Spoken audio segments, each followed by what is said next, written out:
These 12 TV programs that I've been laboriously making should help people expend less and less time and effort and be more suitable, healthy-wise, and vastly cheaper for their life support systems.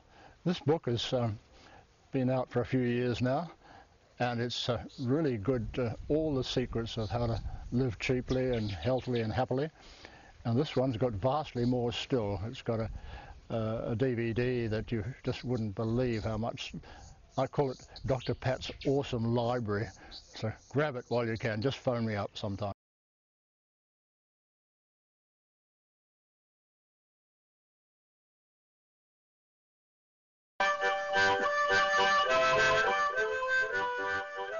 Hi, I'm Dr. Pat Howden. As producer for some weeks, I'll present weird half-hour weekly documentaries. This first episode, My Awesome Life. Lacking parties and pubs at 78 years old, as about the best engineering scientist inventor over years in Australia, Britain and America, I mastered an ongoing, hugely varied, multitasked, intricate, thrilling, creative, funny and often ripping yarn research and development background. This place is renowned for being the most self-sufficient house in Australia. With a keen sense of goon humour and happy nature love, I'm Sydney born on World Environment Day 1934 with many disadvantages including stolen generation syndrome worse than anyone I know, and have twice fractured my skull, the second time during World War II by falling 15 feet from a Sydney waterside tree, and this permanently slowed hard drive excess. To keep up with junior schoolers through 14 other education places, often countries, meant no holidays or weekends and study till 2 a.m. From studying nuclear physics in junior school, no surprise when atom bombs decked Japan. Twice in the early 50s, that brutal and sadistic King's School, Stalag 14 I called it, said tests proved that I was so dumb I shouldn't even consider university. My heart's desire for astronautics, space air research and electronics, but instead be a train driver, copper, soldier or powder monkey, curiously without having tested these opinions. School escape involved giving lectures on such as white dwarf stars to our physics teachers, great Faraday Club, or exclusively being taken to Sydney night seminars on exotic rocket fuels by his luscious chemist wife. Sure enough, I failed matric English, though with 2 tutors and no school, scored a Commonwealth Scholarship to Sydney Uni to graduate 1955, Bachelor of Science in Physics and Maths, and became a Fellow of the British Interplanetary Society in 1956 for rocket concepts.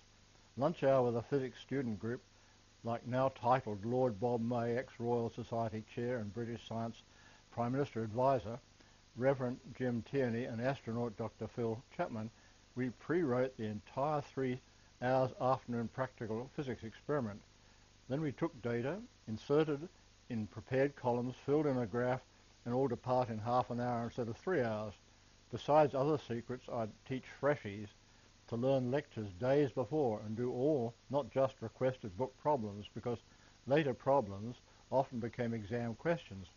I had a popular youthful 1950s folk band and some homemade instruments. At CSIRO, my first job on Sydney campus, before 1958 migrating to USA on President Eisenhower's guidance, that was in solar physics, CSIRO, I was responsible for International Geophysical Year solar instruments like the guided telescopes. Future wife Fran to Behind Iron Curtain USSR, USA, and to Radio Observatory shipped observations by Super Constellation propeller plane. After a Fiji honeymoon, we reached Toronto, Canada, where it's too rip-off and jobless.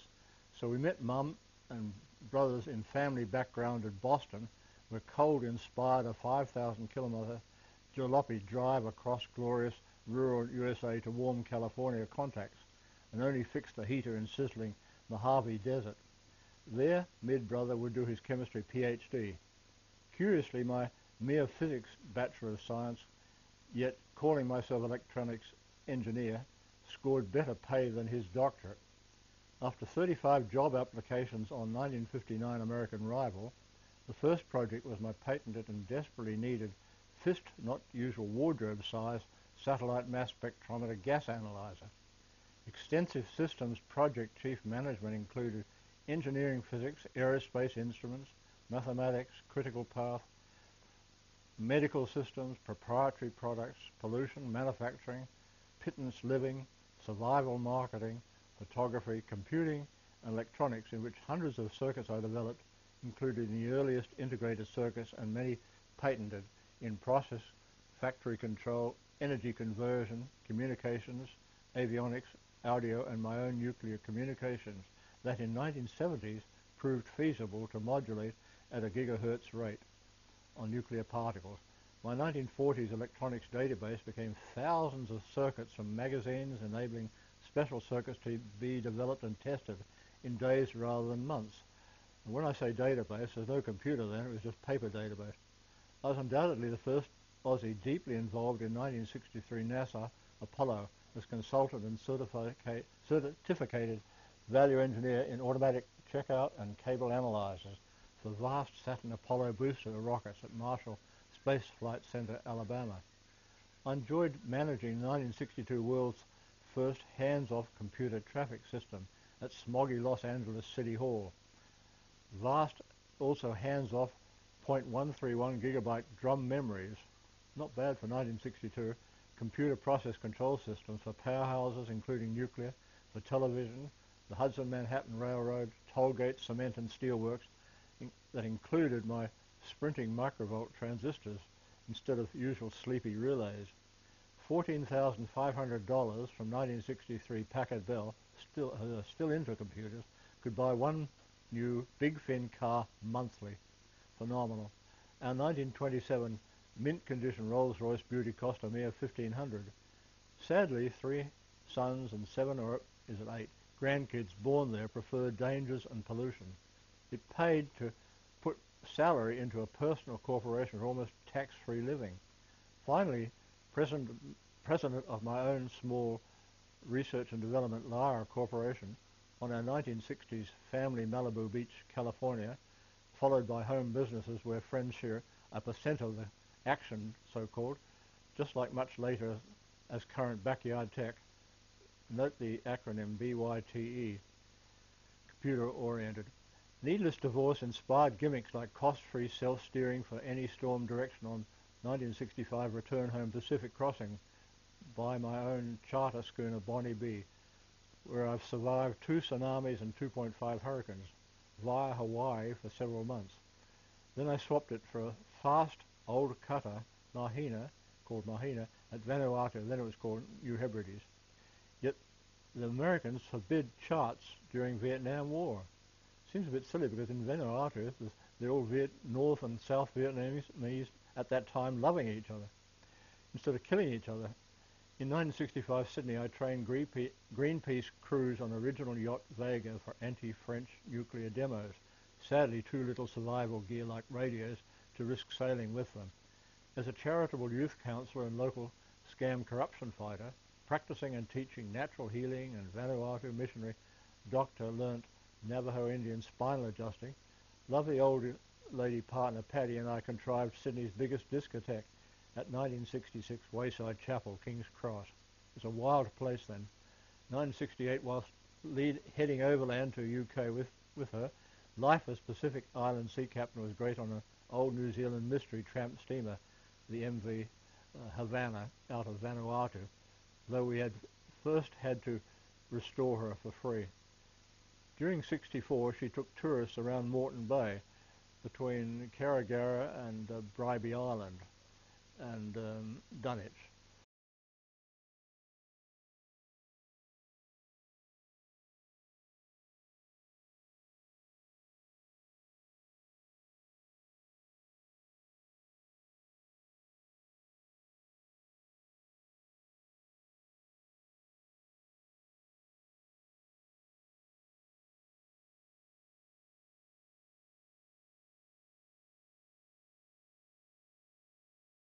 Such was my ongoing voluntary third world consulting research and help in 84 countries, including New Guinea Highlands as electronics repair manager, then Afghanistan, and those days Afghanistan and Iran, that's in the 60s, late 60s, were wonderfully friendly, whereas China and Russia weren't.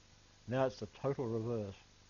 On arrival, we set up London's biggest, the 1969 Crypt Folk Club at St Martin's in the Fields that lasted 30 years long after we left. I still give harmonica concerts with weird playing.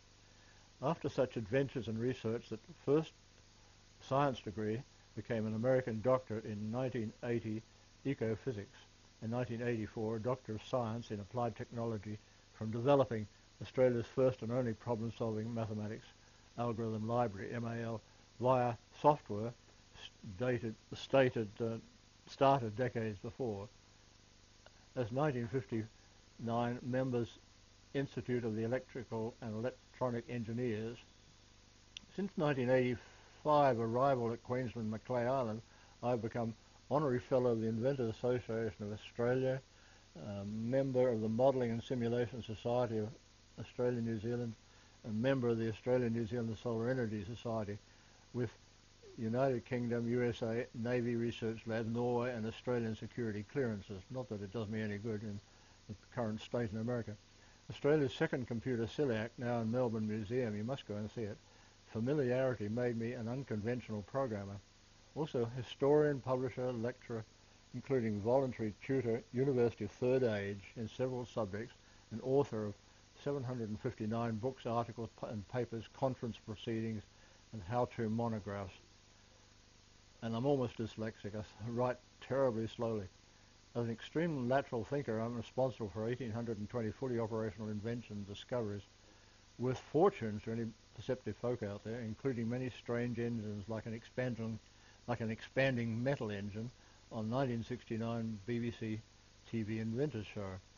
Seems that only Tom Edison and the 1950s Japanese floppy disk inventor Dr. Nakamatsu invented more, albeit in vastly fewer subjects, I think. Besides, in 1995 student letters to the V2 ex-Nazi, then NASA's chief Werner von Braun, that's NASA, I conceived the basic cheap space shuttle that could easily beat Russians into manned space opposing clumsy Apollo rockets, especially if my proposed 1930 tiny wings were attached. He apologized. He said, in many letters, I've still got one of them, apologies, sorry Pat, we're too far down into the Apollo line. I've experimentally farmed no-dig perennial crops in Australia, Canada, Fiji and UK's warmest southwest Cornwall. You've got to get there, it's a really amazing place. Also a member, secretary, chair and founder of many associations in several countries and here. I've attracted scores of scholarships and grants, usually not money but for things like parts of a solar tricycle, being an entirely independent, self-supporting researcher. Having a huge number of responsible interests, from budget fashion to extreme survival. In 1972 I was London's chief electronics engineer for 3 Moulins factories. The groups of the world's best 6-axis, tenth of a thousandth of an inch robotic machine tools that I perfected with a single data general control card computer. 1972, wow. I failed to bargain salary higher than general managers as America taught me to, so then began 2 van trips around Europe and UK, often selling thousands of profitable self-published books, while seeking the best of certainly seeing the best of primitive Britain off the beaten track. On the first such trip, my last ever salary was Norway in 1972, then aged 38. Not rich, simple, what I call frugal luxury, as Oslo's CSIRO equivalent authority into renewable energy and storage, pollution, solar vehicles, pure water, medical instruments, and North Sea satellite location systems to sink vast multi-cylinder oil rigs. They even gave me the only private room and sauna to share with van friends. It's like having a bedroom in the whole of CSIRO and being the only person there. Months later, with multilingual Paddy, as I mentioned, including polar sea trip, we continue around Europe and Scandinavia. Yet I adored research, simply hated cold early morning driving for hours. Now from bed, of course, you don't have to, you just simply turn on the computer. I was often scientific advisor to various groups or authorities, such as one eco-consultant to 1974 Sydney University self-student campus-located autonomous house, whilst organising and squatting at my popular free campus ecotech workshop for staff students to learn solar, or smokeless stoves, windmills, etc. before constructing them. Secondly, in 1981, British Cornish Council Rural Emergency Service on water purity plus surviving nuclear and other disasters. And the third thing that I was helping, Newcastle, New South Wales, to go green for years. Also a larger, fourth and larger British holistic medical group in 1982. 5, helping set up environmental communes from Blue Mountains to Bushy Wales, UK. 6, advising Gold Coast, Redlands, Brisbane and Norwegian Oslo councils on water availability, transport, sustainability, disaster survival.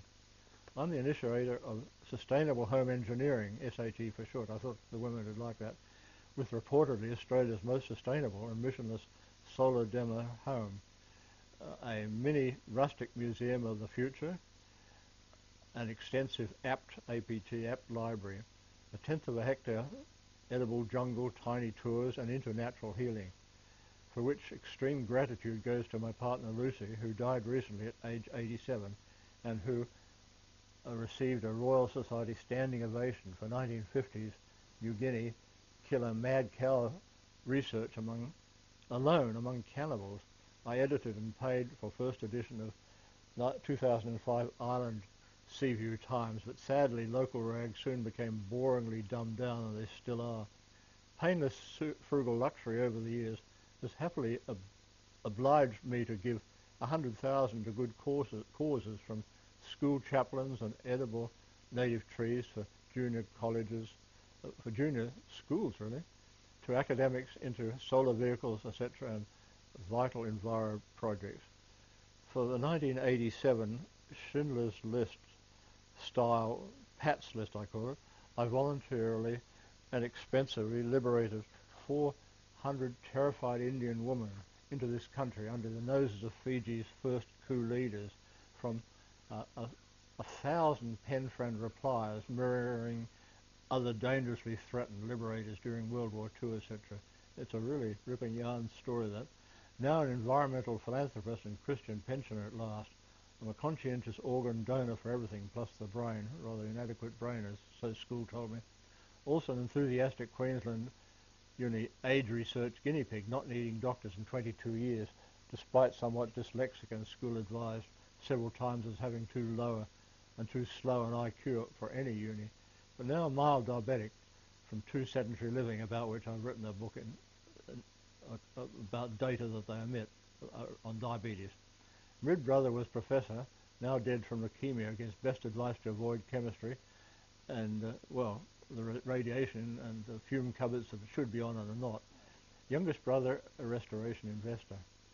Both Viking stock parents served both world wars, between feeding rest and recreation troops with famous artist Granny. World War I Germans bombed my London mother, so she'd sketch as British biplane, flare pistols, fired lethal shots into Zeppelin hydrogen, and later on she'd colour the sketch. So you can't just shoot bullets into hydrogen, it doesn't ignite. Well-decorated father trained on World War I battleship HMS Benbow, British, patrolling the North Sea, followed by 1920s command of Yangtze River gunboat HMS Mantis. This will be in the next, it'll be in the next episode.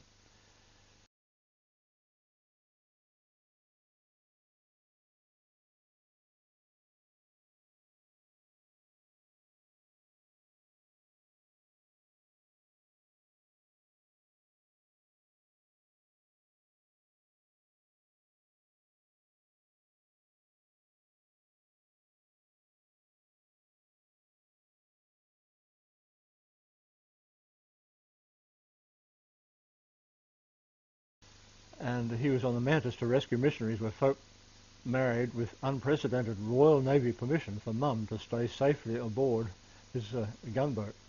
Since 1930s British naval intelligence spying by both parents in Japan and Europe, where my mother, who's an incredible linguist, accompanied as interpreter at covert midnight Baltic Park meetings. Pa soon alarmed Australian government of imminent war as Australian Captain He was Harry Howden of a cruiser, HMS Hobart at Coral Sea Battle, one of only 2 ships there. He was often up Brisbane River. Moreover, he was Australian Naval Representative in Westminster Abbey for coronation, and the ADC to King George VI, represented Australian Navy at unveiling of Villiers-Bretonneux, Australian War Memorial in France, plus was Naval Officer in charge, Sydney Flinders Naval Depot, and in charge of Western Australian Navy. The weird thing is, curiously, nobody ever discovered he is pure Kiwi, and he wouldn't admit it. You could get by with those days with being a Kiwi, being anything, and you didn't need a passport to join the Navy, I suppose. Yet New Zealand ignores him as he wasn't their Navy, even though his dad was, his father was a British liner captain, but my father was born in New Zealand. Some pure miracles get me out of trouble whilst hundreds of my world-saving successful projects proceed simultaneously.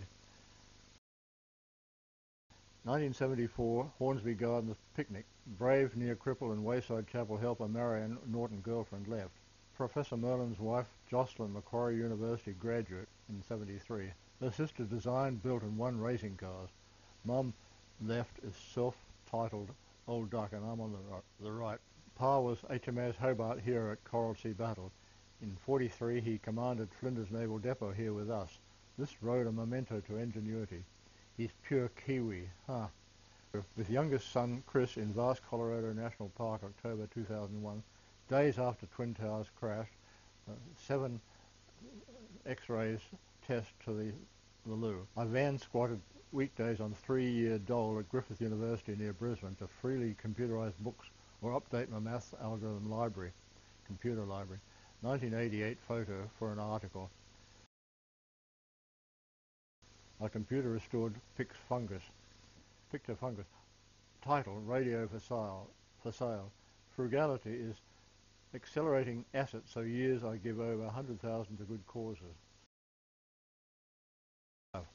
Paddy trims my beard at Island Home, 1980s, near Brisbane. Greeny sustainable emissionless home life support follows. Cousin pregnant and 2 danger abortions we call this last cuddle quits, she later regrets.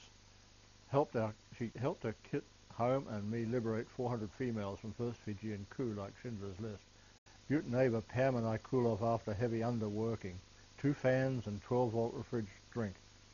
Solar hat fan not shown. I had to invent sustainable home engineering.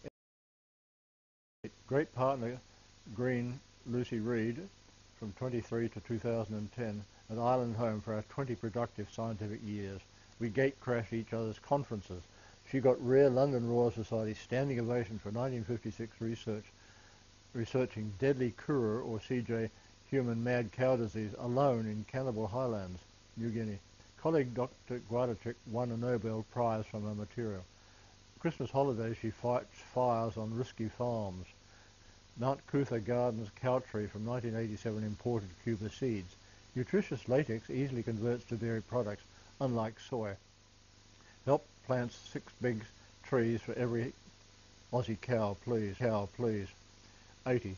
A quarter acre, a quarter century public edible park dam. Bananas ripen in winter, swamp agriculture. Beach is 50 paces away, rainforest 20, solar home virtually emissionless, and I live on less than 5 and about 3% pension. Now, last job was 1972. Homemade, 1984, 40 kilogram, prize-winning carsicle. Free on trains and ferry, has solar battery and 7-speed, now 8-speed gear, 200-watt motor plus pedals, means no registration, license or insurance needed. Cops have to be told this. 46-watt solar panel points north, like the building. It's lasted 25 years and drove all 12-volt appliances, including fridge, in $10,500 fire flood-proof kit home.